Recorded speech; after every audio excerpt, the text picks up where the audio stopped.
So let's look at the same example, the same information, but now we're going to value our raw material at the actual price. So we purchased 5,500 kilograms of raw material and we used 5,100. So we've got closing inventory of 400 kilograms.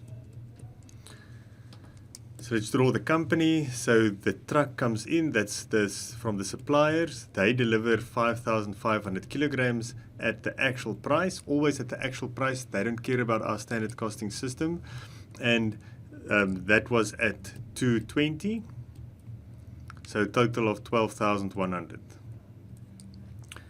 Now, when we put it in the storeroom, we're going to put 5,500 kilograms in there at the actual price, because we value raw materials at the actual price in this case, and a question has to tell you that it's at actual price. Otherwise, you assume everything is at standard price if they tell you that the company uses a standard costing system, because material is part of inventory. But if they tell you it's at actual price, then you have to do it like that. So we put it in the storeroom at actual price, so it'll sit there at 12,100. Now, did any variance occur here in this case? No, not yet. So when will the variance occur? So when we take it to the factory, that's where we use it in production. So say we use 5,100 kilograms during the year. So we move that over. Then it has to go in production at standard. Remember, everything in work in process will be at standard cost because we use a standard costing system. So suddenly, a price variance has to be calculated when we use it. And that's why this doesn't make sense, because where did the variance occur? It occurred when we purchased it, right back when we purchased it, and the purchasing department is responsible for buying at the wrong price. But now suddenly we only calculate the variance once we use it, and that might be a month later or a couple of months later. And then the problem has already happened so long in the past. So it's better to value inventory at standard price so that the variance occurs or are calculated when it happens. So let's do the calculations for this and see how that is different. So here's the information. I'm going to draw the table again. So we've got our flexible budget, that's still 10,000. Where did I get that? That's the actual units produced times the 5 kilogram per unit times the 2 per kilogram, the cost. So that's our 10,000. That's what it should cost us. Remember, flexible budget is the should have column. How much should it have cost us to make the actual units produced? 1,000. The actual column, so we know we paid 220 per kilogram, and that's a total of 12,100. So the actual is simply the actual we paid for it. The middle column is actual quantity of input at the standard price, and here we'll have a price variance and we'll have a quantity variance or a usage variance. Now let's look at the price variance.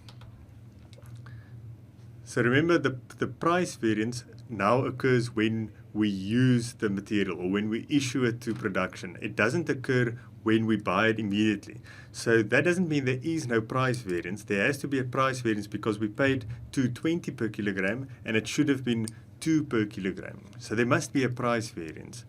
But the price variance will be calculated only once we issue it to production at a later stage. So it will be only calculated on the 5,100 units.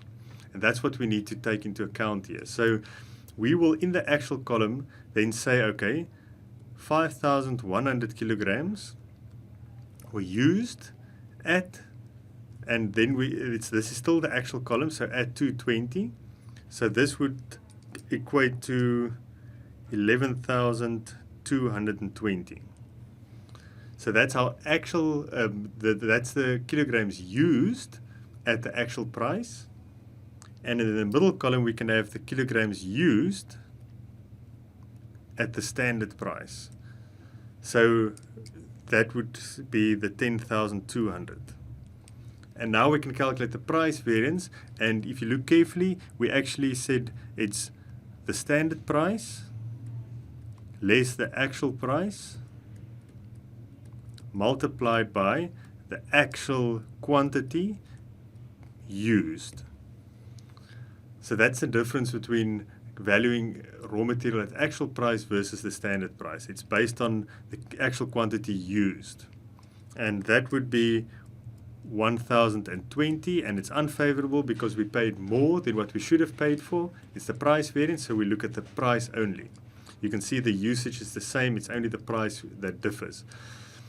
And now what is the difference here again? We've got a difference here that needs to be explained somehow, so that equates to 880. If you subtract the 11,220, that's the used from the purchased, and that would be made up of our 400 kilograms closing stock at the actual price, because remember in this question we said raw materials are valued at the actual price, so 400 kilograms at the actual price of 220 is our 880, and that's why there's this difference here. And now on the quantity side we can quickly calculate the variance, and that's 200 unfavorable. It's simply the 10,000 minus the 10,200. It's unfavorable because we used 100 kilograms more than what we should have used. We should have used 1,000 units times 5, which is 5,000 kilograms. And we did use 5,100, so it's 100 kilograms too much at the standard price of 2, and that's where the 200 comes from. So the quantity variance, you can see, stays the same regardless of whether we value material at standard or at the actual price, but the price variance changes. So to summarize, if we value raw materials at standard price, we have to calculate the price variance on the total amount that was purchased.